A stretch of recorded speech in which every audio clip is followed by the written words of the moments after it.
Greetings. Welcome to Speak Nerd and Enter. Hey, welcome to Speak Nerd and Enter. Here's the guys. We're going to talk about a book. Masterfully done, Kelly. Masterfully done. General, that's how it's done. Done better. Yeah, he's on so many podcasts. He's got to check and see which one. That's right. He's got to figure out where the hell he is. That's right. What am I talk about? I do the same content at each one, so whichever one you find me on, just stick with it. So we wanted to get an update on the newest one you're reading. I have already finished this because, of course, I've read just about all of them, and I have reread or re-listened to this particular one this week as well.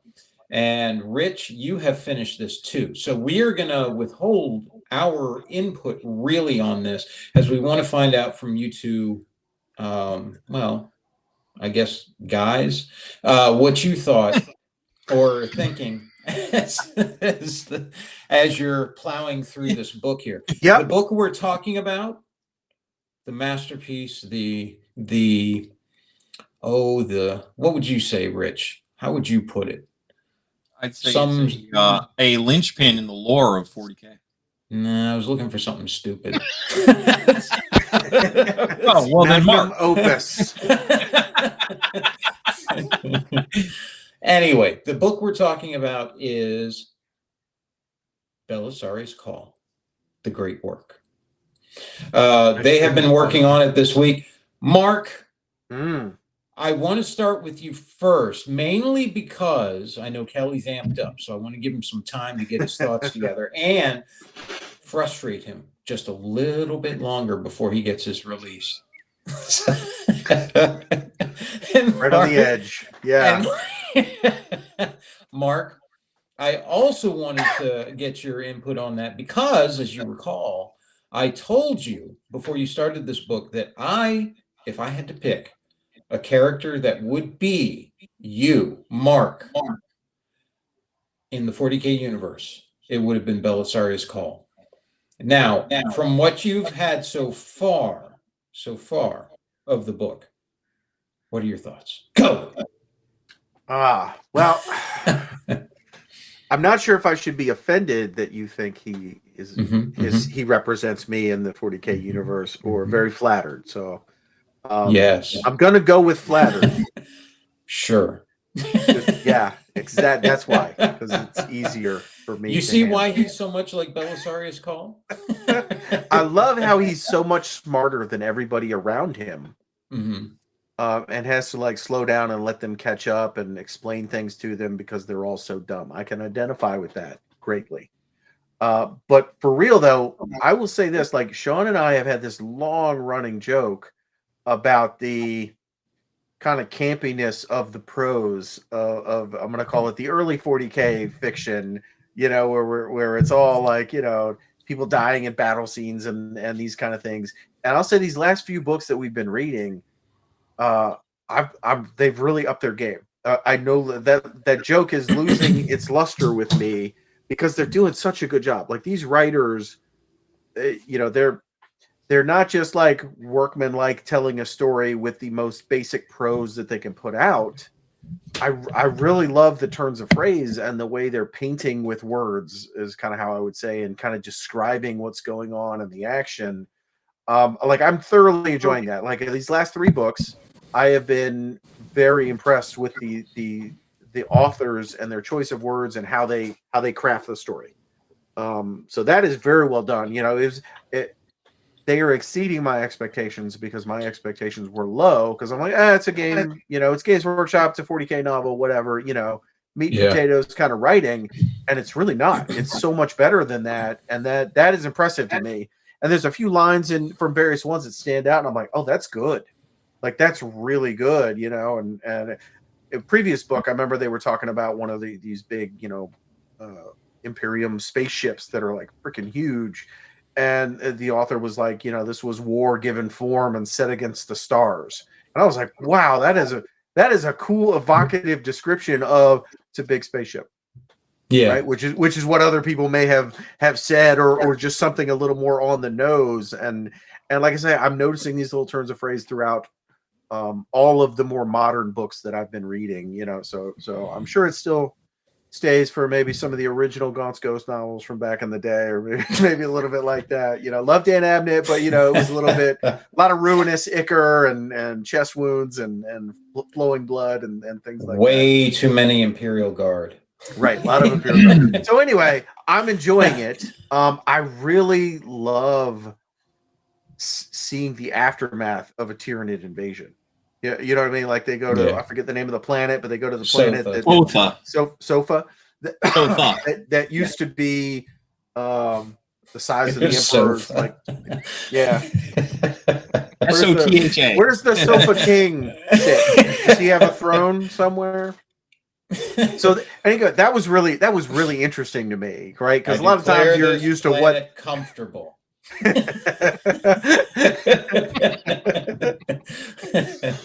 And it's Moon Chair. So all right, Kelly. Okay, I guess I'm done. Of Mark, because I've had enough of Mark for the moment. I want to find out.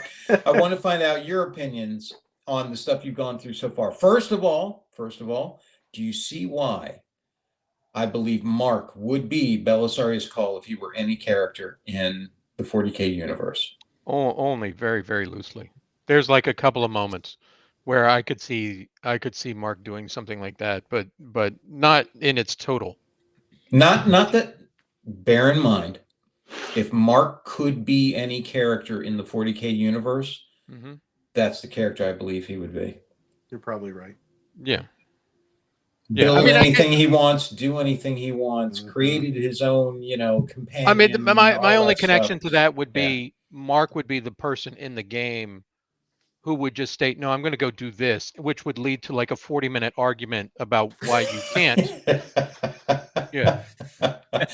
And it would be, and that's exactly what I was thinking. And then there would be the discussion of why he could, because he set up this character to be the best at whatever this thing is. He will have bent and twisted the rules in a way that says, but the book doesn't say I can't, Right. No, I'm plugged into the alien machine and you guys have to fight all of the stuff coming to get me, while I'm doing my thing. You just handle not only that, you would have a couple of people around you that are companion characters that would be played by, say, Robbie and Drew, or whoever you could annoy or be annoyed by the most. That's who would be playing those subservient characters that you created. Just so that they could be there to either annoy you or you to annoy them. Oh, I would love Drew playing a character subservient to me. Boy, that would be fun. I love that so much. Yes, I could see him either as Alpha Primus or Kavo. He's such a giant vein just here. I could see Drew as Alpha Primus just constantly talking about totally dour, like Eeyore as a Marine, and just talking about how he just cannot go against you because I've been programmed that way. Yes, I could see that. So anyway, go ahead, Kelly. Okay, now as is typical for me, I give these things a lot of thought, more than just the book itself, And I was thinking to myself, as I'm gotten about halfway through it or so, I don't exactly know what percentage I've finished. It reminded me of when I was in the 7th grade, that's when I was first assigned to read The Hobbit in English class, right? And I remember reading The Hobbit, and it's really that first book where I lost myself in the book. It the way it was written, and it painted the images, and you got lost in the storyline. The mental imagery was so vivid, right? As you went through it, it was exciting, and then there was that want of like, crap, there's gonna be other books out there like that. And for me, as much as I crap on a lot of things in life, I have nothing to crap on in this book. I mean, provided there's not some hard left turn where it turns into Cawl and the Emperor's erotic adventures across the Imperium, I think it'll be fine. Spoilers. Rich, keep it under hat. I think honestly, in one of those rare moments, I have to say that this is a 5 out of 5 K-Mans, the way that I've read it. From page one, just the Now, are you listening to it or are you reading it? Listening to it. Listening. Yeah, so I mean, I can quibble a little bit about the narrator, but I mean it's minor and it's not worth it, right? I like the narrator. I like the different voices they use. It does get a little hard to follow here and there as to who was talking what, Yeah. and there's a little bit of inconsistency in it. But you know, again, that's quibbling over minor issues. The story itself, you know, with the protagonist Belisarius, who could also arguably be an antagonist in the story at the same time, is so well done. Belisarius as a character. I mean, I'm so captivated. I have to see what happens next. I found myself the other day in the car. I got home and I sat in the car for another 10 minutes just so I could finish the part that I had started. You know, just finishing that chapter. Um, yeah, I mean, there's so much that I like about it. The struggle between the different Marines, the struggle of them between Alpha Primus and even the Alpha Primus Marine himself of you know, when he gets into that conversation and he talks about how his life is just pain, you know, where he's the result of Call's arrogance. Um, I thought that was amazing. It's so well done. And then there's Yeah. the part of me who really likes the Xenos parts of the 40K universe, and you know, the Tyranids especially. Just the idea that this species comes along and just decimates everything, just takes all the biological material, leaving a lifeless husk. Um, their And then inclusion, leaving stuff behind in case you come to rebuild or right? send like I yeah, found that so exciting because I'd never thought about that. And they're right. like, if people come back, um, and so yeah, all of that. I mean, just the whole mix of the story was to this point absolutely phenomenal. And while I'm sort of in the middle of where they are in the monastery and trying to get the gene seed back for appropriate burial rites, I'm anxious to get back to it and listen to it and find out what happens next. Belisarius himself is such an amazing character. See, Um, Mark, look at that. You're getting compliments all over the place. And just he's quite a snappy dresser. I mean, just in the interaction with all the different characters with him, the bits where they go back a hundred years Yeah. or 10,000 years. All I mean, I find it hard to find anything in this book to pick on. To the point where I've even stopped trying to pick on it. That's Yeah, good. Actually, that makes me well, very happy because you and I'll just be say able another to thing. go for the ride. I really am enjoying the. It can be a little hard. I like the way they're like, oh, circa 100 years ago or circa 10,000 to set where it is. But I like the way, and it's not just this novel, the last 3 or 4 that I've read. These aren't about what happens in this 48 hours, right? You know, Belisarius Cawl, he's like, nah, we can totally rebuild this. You know, it might take 100 years, but whatever. You know, the guy's 10,000 years old plus. What's 100 years to him? And he's like, nah, we can do it. You know, I love the Goldilocks and the 3 bears. Yeah. Yeah. The third Earth sign or the second Earth sign. Off, yeah. Like I enjoyed that, but he's like, no, there's more water locked up in the the rest of the planet than what was taken, and Tyranids they're not mining for all the resources, they're stripping what's on the top. So he's like, nah, we could totally fix this. You know, like I enjoyed that perspective because it was so foreign and alien, whereas humans are like, we got to do everything now, you know, in 10 years, I'm going to be old and decrepit, where they're like, 100 years, no big deal. So like, I enjoyed that and other aspects of kind of the writing where it's very rarely is it like, oh no, it's 48 hours on a Space Hulk and that's the whole story. This is going to take place over, or at least their perspective is one of hundreds or thousands of years. You know what I mean? Yeah. Or even just digging into that time it took to create the Primaris Marines, right? It's not just this nebulous thing of, we've implanted certain gene seed and done these surgeries and now you have a Marine. I mean, just the bits where they've dealt with how long that actually took for Cawl to do something and what's involved in that and the complex relationship that any of those Marines would then have to their creator is extraordinary. And especially he calls them all by numbers when he first meets them. Right. Yeah. Right. I remember you. Especially in, again, to go back to it in consideration of Alpha Primus and how he received more gifts than most, but also received more pain, more anguish and torment than the others had too. you know, and the other ones that came after him, because he reached too far, as he said, right? You know, Belisarius reached too far, and I'm the result. And so he has all this great stuff, but man, you actually feel sorry for him, you know. Oh, yeah. So was he the like the Primaris, beta Marine? He was the first one kind of thing He of the was- Primaris? He was, according to one of the parts that you've already read, so I'm not giving anything away. He was the first one to survive. Okay. So there may have been others, and who knows what. I happened picture it with all being done that. in batches, not Right, yeah, individual, something like whatever. that. Yeah. But he was the first one to live, and he realized after that, apparently, that this isn't gonna. I can't do this again. This will not be a successful project. I can't go further than this. The Emperor was able to do this stuff. I can only do this. And so the Primaris, that's why they're a step below Primus, is because he realized this is as far as I can go and have a, you know, a good outcome. So, Yeah.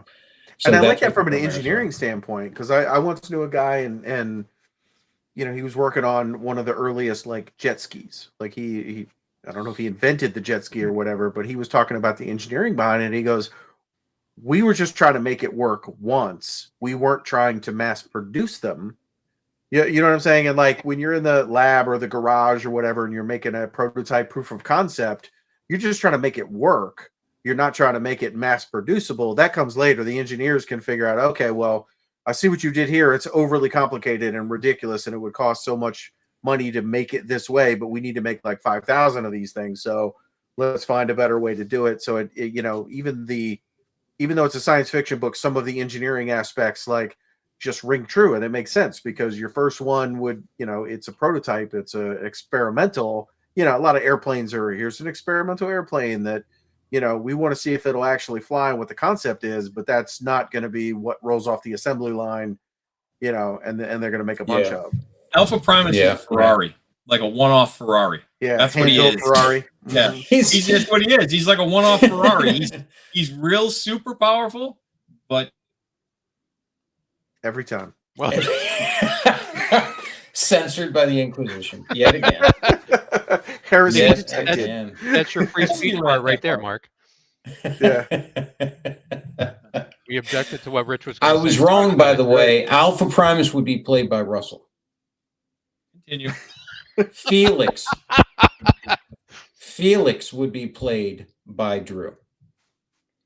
Because Drew would have to deal with you. You would be responsible for creating him, but he would have to deal with you, and he would be in this weird power dynamic with you. And Russell would just be your, you know, spacey Yor. I envision Drew making constant references to whatever death planet he came off of. That would be part of his. That would be part of his ultimate, you know, awards. His garb would be the blood stripes. Yes, He gets a +1 to his armor save from all the metals and stuff that he's wearing. The thing that I also thought was interesting with Alpha Primus is the fact that he doesn't really belong with the other Marines. Like he's there, and they recognize that he is essentially one of them. But beyond that point, there's this mistrust. There's this idea that you're just different enough, and you don't belong to any particular legion. You're just incredibly powerful. Right, but even in that, in his own power, he still has no. He doesn't seem to have a serious concept of himself as anything other than this construct that Cawl put together, because he has a firm understanding of his belonging to Cawl. I think he sees himself on a certain level as a thing possessed by Belisarius rather than something that exists unto himself. Okay. Yeah, I don't picture him like, I'm going to run off and do my own thing. He will do whatever Cawl asks him to do. Yeah. So what do you think about Felix and Thracian and, you know, all of that? Because I know, Mark, you had a whole thing for Size of the Emperor. That's why I did that one model, as a matter of fact, the Death Watch one. That way. Yeah, like I said, I really enjoy the Size of the Emperor and the Primaris Size of the Emperor being these like two different entities. You know, like, yeah, we're all playing for the same team, but we're not. Yeah, you know what I mean? Like I enjoyed that. And like I say, from old school, like Size of the Emperor which was really cool. And I also like the Lamenters because they actually got Yeah. wiped out by by Tyranids and whatnot. So I always like that story. Yeah, and I kind of, you know, in some ways, I'm a glass half full kind of person. I'm not defeatist, so I wasn't like, I understood it, but I don't know how much of a fan I was of them going, oh, we're gonna go take our gene seed down here and put it to rest because, you know, we're done with this.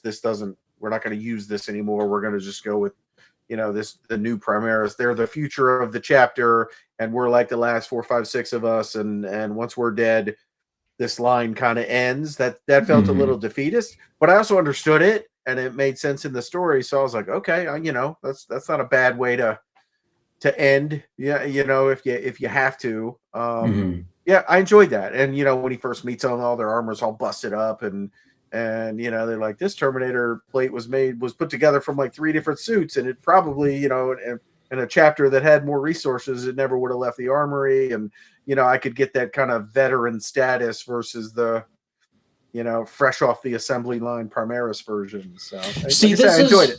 This is one of the things that I have an issue with like that Valrak video where he was talking about Marines are too bland and, you know, all of that stuff. Couldn't you see this project, even as a standalone thing, knowing nothing else about 40K? If there was a series like a, you know, Game of Thrones type series or something like that, just covering this particular story, right? This particular book. Couldn't you see that as an amazing, amazing introduction to 40K with enough stuff in there that even knowing nothing about it, wouldn't you look at this as a novice, look at it and go, what the hell is that? What are they talking? I want to know more about this rather than being put off by it. My only concern with it would be some of the witty comments by Belisarius himself, maybe being a little, like, it would be perceived as too humorous. My fear would be people seeing it as like a, you know, a sort of a comedy bit. You know, but I did have that thought of, you know, now understanding the story and having some connection to the sandbox that it's in, I want to see it. Is this the type of thing that I would hand somebody and say, okay, if you want to understand 40K, here's where you start? I don't know if I would go that route. I would still say if you want to understand 40K and sort of the basis of that, I would go to like the Master of Mankind, maybe a Now, couple other mind things. you, I'm not saying they should. What I'm saying is I'm just using it as an example of It would be something good. that if you saw this, if this was a series that was on TV and you jumped into this, you figured, all right, let me see what this is about. Would you be put off by seeing something that was a visual representation of this? Or would you see it as because the characters are too bland or it's just too separate from humanity? I can't, you know, relate to this kind of Because thing because there's there's no a human Imperial element. Guard. No, because there's a human element in it. When you think about Felix Right. and his struggles, right? I mean, Right. that's there, or the flashbacks that are caused by being on the mountain that Right. each of the Marines, or even Belisarius himself has. Um, there's the element of each of these people replaying certain stressors or you know, crisis moments in their life that I don't think anything about it is bland. I think there's so much about Yeah. it that's absolutely tragic in its own way. See, that's what I liked about this one. I think, as you said, Kelly, the reason I wanted you guys to read the other 2 books and kind of, you know, get into it the way that you have was kind of to give you a primer on, as Rich would say, that's a nod to you, sir, on how this stuff in broadly has developed, right? But in different ages, if you will, right? Yeah. To give those little snapshots. But if you look at each of these stories in there, the things that people are afraid of, or the fan base would talk, oh no, we can't have that because people won't get it, or people can't, you know, relate to this or that. I don't think that's true. I think this book especially shows how intricate, how in-depth, what nuance can be given to such characters where you have Felix going from 10,000 years ago as a kid, remembering snips and, you know, snippets of all the torturous things that he had to go through and his complicated relationship with Belisarius Cawl and, you know, all of that. And as a Marine, what he has to deal with for his feelings that way as he's trying to work with the Primarch and then dealing with Thracian. And as you mentioned, Mark, Thracian's what could be seen as defeatist attitude, which is totally contrary to what Astartes is pictured as, right? And him saying, I'm not ashamed to say, I know I have known fear, Yeah. all of these things have, this book in particular, I think, shows how you can have an expansive, in-depth look at so many different characters that people otherwise would, I've heard, say are just monotone. Right. Well, the Mechanicus, they're all this. Well, the Marines, they're all this. Here's a book full of them, and it's got such nuance and character in it. Right. Well, and Mark, you look like you were going to make a point. Go ahead. Now, Well, what I was going to say is, like, reading the book, and I'm halfway through, something like that. I was really so intrigued by the flashbacks from the fall of Sofa and the Tyranid invasion. I was like, I love that you're calling the planet that. Yeah, maybe I should play a Tyranid army. I was like, oh, that's really cool. And I actually have Genestealer cult army. Right. And so when they were talking about how the defense grid failed and the shields went down, and he's like, we were sabotaged from the inside, and they, didn't really spell it all out, but you're like, oh my God, this was the textbook example of a Genestealer cult infiltrating the planet, growing so big over time, and basically signaling the fleet that, don't want to do this, and we're going to sabotage it to make it easier. And they've been softened up; they're ready to go. Softened up, and they were like, even our refugee fleet, there's probably a bunch of who knows. And I was like, because you really got this sense of, oh my God, if you're on the other end of that, you're like, how do we get rid of this cancer? I just got a picture in my mind what I mean? when we were talking about that, of the hive mind, right? Getting a mental image from the patriarch of the family and everything, getting a mental image of Robbie, and just realizing, oh, it's ready to be eaten.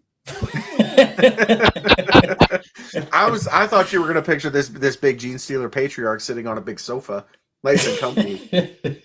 No, it was just when we were talking about, hey, they're ready to go. I was thinking, what would that look like to them? And I thought, oh, yeah, but I for real, I was like, I hadn't really, because I like the Genestealer cults as an army. They're fun, and the concept behind it, but I'd never really thought about it from the other side. And kind of bigger than the tabletop game. In the tabletop game, it's like, oh, we're having a battle or whatever. But this was more, oh, the Tyranids eat the whole planet and leave organisms behind in case people show up. And I was like, oh, that's insidious, but it makes perfect sense. Or, okay, there's going to be some refugees from the cultists and Genestealers that are probably in that fleet. And, now you got to think like an Inquisitor and go, oh man, how do we root out this corruption, right? You know what I mean? Like, that's not an easy job. And you just blow up the refugee ships. That's what you do. Well, also, what does that do to you as a chapter? Because as a chapter, you've been one kind of, chapter towards people and more empathetic and all of that. And now, what do you do with that? You become the monsters that so many others are, or perceived as, and that, Mark's right. And this is almost none of the book. It's a very small, like, in a flashback, he was talking about, we've been undone from within. Yeah. And, like me as a player and as experience with the lore, like, I get what they're talking about. But as somebody who'd coming in fresh, they wouldn't have all this background on what a Genestealer cult army does. Right. And they don't go into exquisite detail about, how it all happened. It's literally all kind of like background, which, going back to some of our world building discussions, I love it when you're talking about the world from a perspective of somebody who lives in it. Yeah. And like, I never say, Sean, as you know, right. Yeah. The government passed this law, and therefore now we have to do a thing. And like, nobody talks like that. Right. I mean, and so they don't either. They're talking about, what happened and this, that, and the other. And it's left to us to go, oh, I know what they're talking about. But I got that from completely other source material. It reminds me of Lord Vader being, Lord of the Sith. And I remember when we first heard that, like, who are they? Like, what the hell is a Sith? And you were intrigued. You were like, oh, now I got to figure out what the hell is going on with that. Sounds cool. Yeah. And the same thing with the Knights of Ren. Oh, never mind. No, I was, going through the different videos and listening to different talking heads as the whole announcement came about, with the creation of a 40K show or movie or some sort of, live action depiction of the thing. And I remember listening to this one person talk about how it should be centered on the the Imperial Guard, so it has that human element. The Right. Marines are Yeah. they're just killers, and that's the thing that I think is completely um uh, you know blown away by this book, is that the Marines are not. Each of these Marines, even though they are Space Marines, they've gone through all of that modification. They've been around for a very long time and fought many different Xenos species, as well as some of them even going so far back as saying they were there at the time of the heresy, in the case of Yeah. like Rabute. But clearly these individuals still have, as you need to have as a living human being, they still have emotional content. They still have this other thing. So I think a lot of those arguments fall flat. This book presented a complete package. Each of the characters themselves had their own special, distinct sort of idiosyncrasies. The entire it was phenomenal. And I agree with you, Mark. Seeing a Tyranid invasion of the planet, or reading about a Tyranid invasion of the planet, is so much different than you experience it on the tabletop. And it Time for really, a knowing nod, Mark.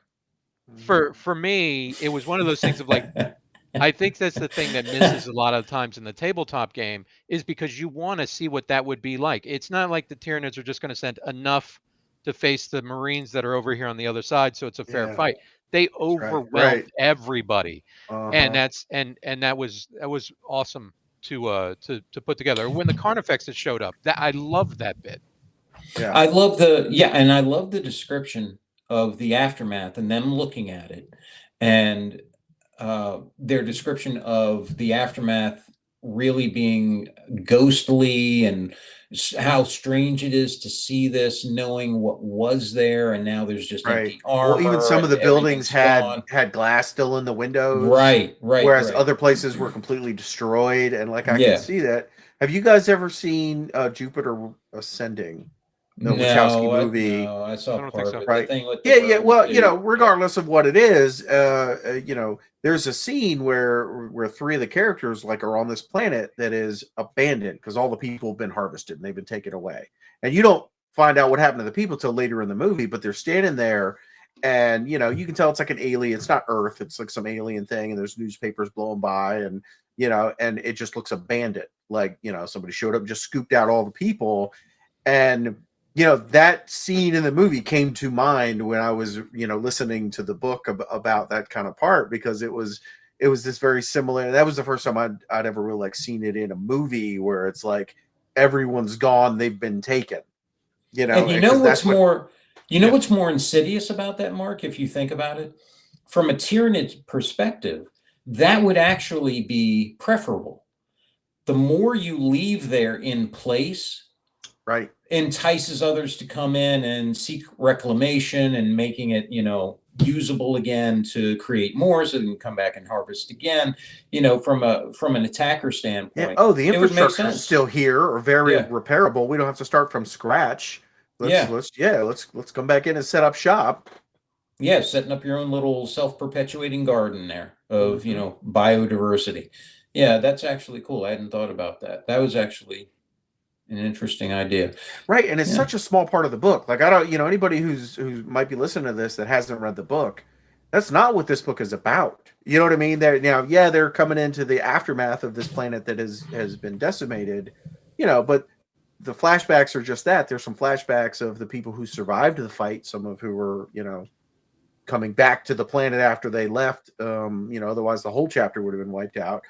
But that's not the main point of this. But it's that world building, and they've done such a good job that I'm literally like, maybe I should play a Tyranid army. That sounds cool, just from reading this book. You know what I mean?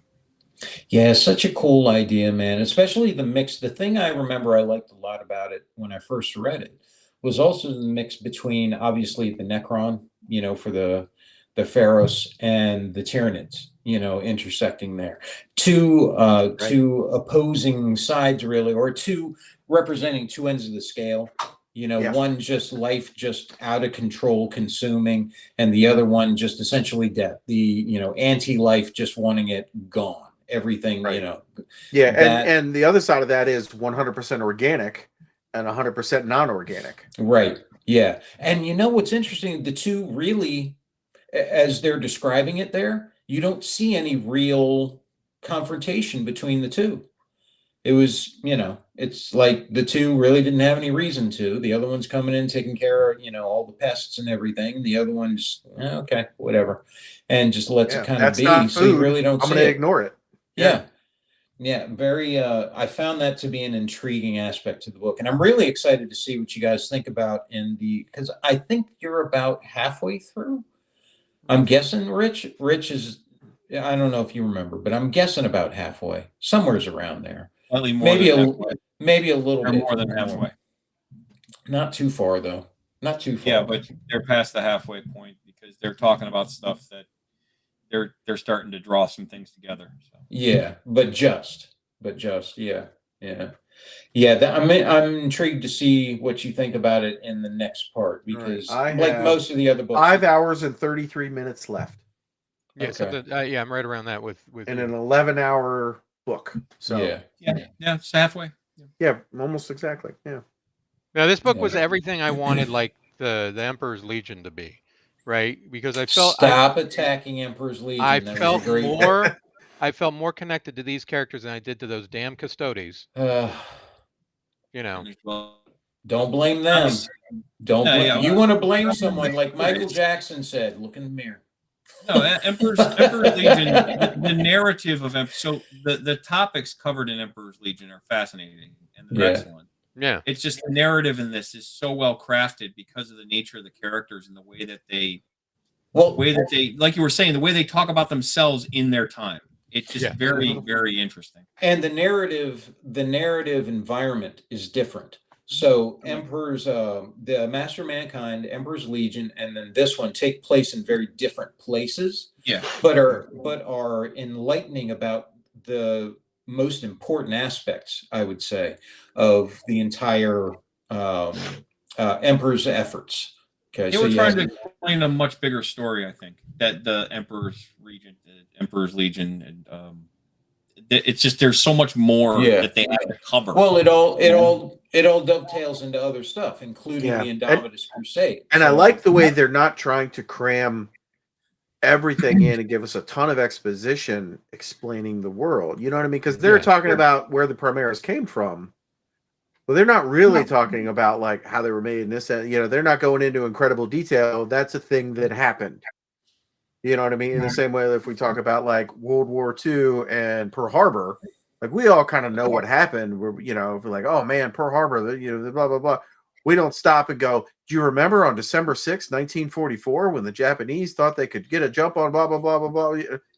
Okay, right. But I could see that type of thing happening in a less well crafted story. You know what I mean? And they aren't doing that because part of me is like, I want to know more about Belisarius Cawl. I'll tell you one thing I do want to know, like, is there a book I can get where we talk about what is it, Gilliman being brought back from stasis or the dead or whatever they did? They did that. The Yanari chick and the other people. Like they had it in those books, right? In those game supplements. Did they ever pull that out and put it somewhere else? Not that I know of.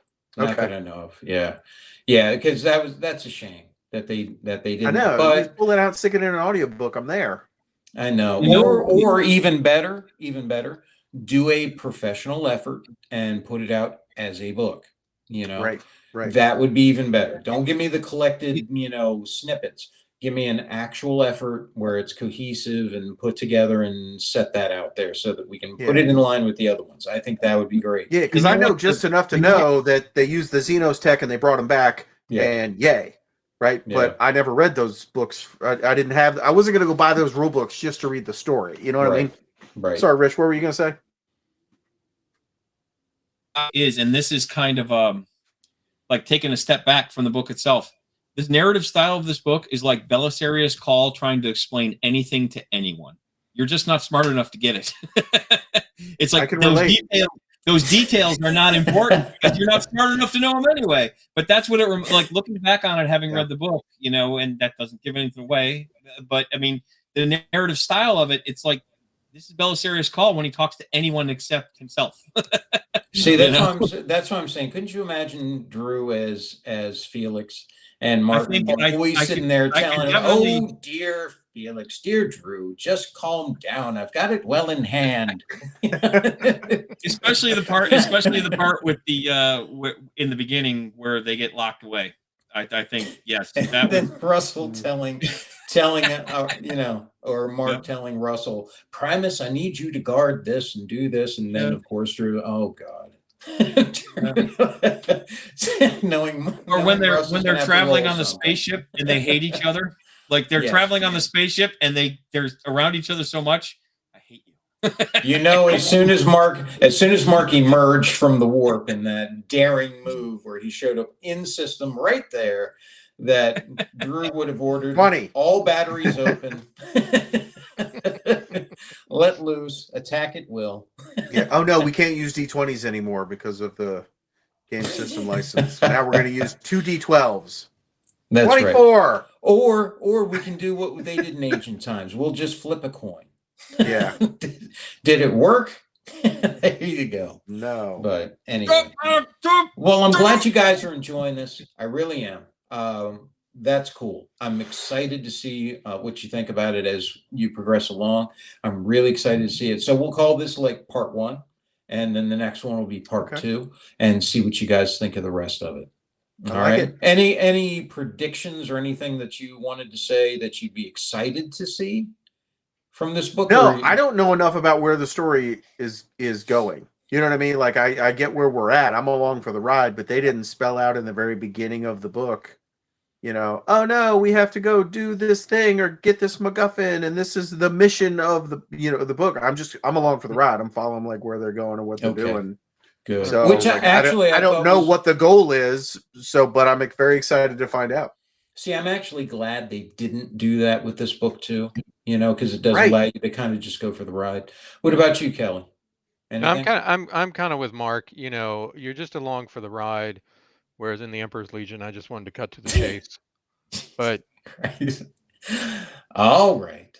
No, it's I do think on a certain level, and again, these you know, this is me being overly critical about a small thing, but you very he's convinced me. I don't like Emperor's Legion anymore now. Yeah, no, see, I'm gonna switch my vote. It needed something else. Yeah, it needed a good reader. It needed Belisarius Cawl. That's fire. And now I want to start an Adeptus Mechanicus army. You do that.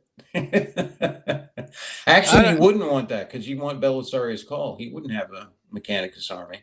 He'd have his own thing. No, he's in the. He is the army. No, he wouldn't have a Mechanicus army. Don't you remember the beginning of the book, how heretical he was considered and all of the illegal stuff he had and all of that? That's only by part of it. He's going to get the part of the Mechanicus that likes what he's doing. They're going to be like, I like the cut of your jib. There you go. Prove my point. All right. Go ahead, Kelly. No, I mean, the thing for me is I don't even understand going into you know, bury the gene seed other than, you know, we have this ritual dogmatic thing we have to do. I mean, if you know that there's still Tyranids down there that could alert the Hive Fleet, just, you know, throw it out with the trash. You're not going to use it anymore. Useless. But hey, other than that, I'm along for the ride. Let's see what happens next. I'm sure shenanigans will ensue. All right. Very good. All right. Well said. Can't wait to see what you think of the rest of it and for Kelly to take a sour turn. And we'll see you guys next time. All right. Bye. Bye. This concludes our Speak Nerd and Enter broadcast.